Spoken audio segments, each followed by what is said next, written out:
Those were all very powerful testimonies of a very enduring problem. And in some ways, I think words of analysis and engagement are inadequate to really wrestle with the enormity of this issue.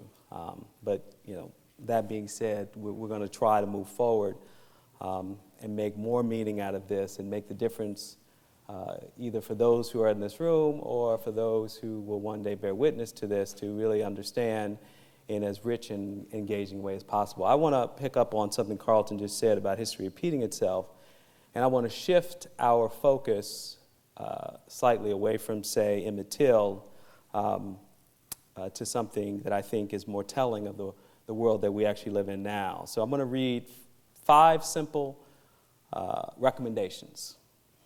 The first is, the police of Harlem show too little regard for human rights and constantly violate blacks' fundamental rights as citizens. These are direct quotes. Police aggressions and brutalities more than any other factor weld the people together for mass action against those responsible for their ills. Next, it is clearly the responsibility of the police to act in such a way as to win the confidence of the citizens of Harlem and to prove themselves the guardians of the rights and safety of the community rather than its enemies and oppressors.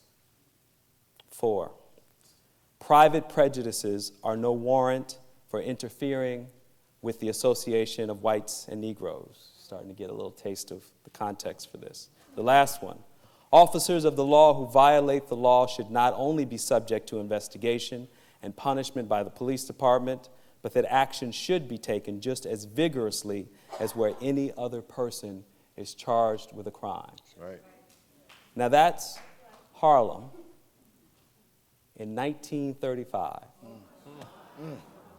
1935, this city was embroiled in what would go on to be a long pattern of what the press called riots. In this case, Lino Rivera, a young Afro-Puerto Rican, was accused of shoplifting in a local store. Police officer was called. There was some altercation between the officer and the young person. But in a community struggling with the weight of the depression, with daily abuses, as identified by this set of recommendations, rumors spread that the young man had been killed. And it was the first time, speaking to your point, Carlton, that people of this community rose up and some form of race war ensued. Most of it was directed at property. But eventually the mayor of the New York, at the time LaGuardia, went around the community with a bullhorn, quieting the unrest. And out of that came a Harlem Riot Commission report. These are the 5 recommendations of that Harlem Riot Commission report in 1935, right at the tail end of the Harlem Renaissance. So the question, of course, one has to ask, have we learned anything in all these years? Now, the other interesting note that I'll add to that is that in that report,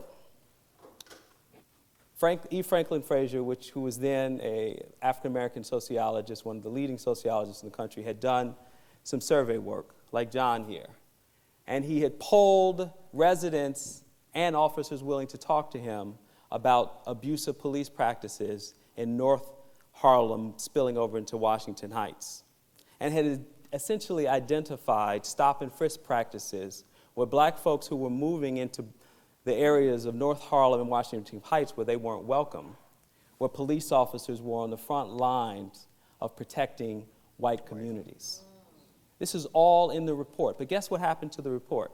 Talk about history repeating itself. It was never published. It was buried in City Hall.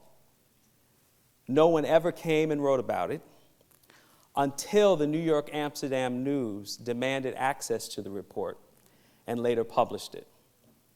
Fast forward 32 years later, the Kerner Commission, and I won't read you the bullet points because I'd simply be repeating myself. In 1967, the Kerner Commission came up with 5 of the exact same conclusions in response to the urban rebellions of that moment. So I think what is deeply disturbing about where we are in this moment is that this policy, in many ways, is not a problem in the way that we configure it as a problem. It's a solution.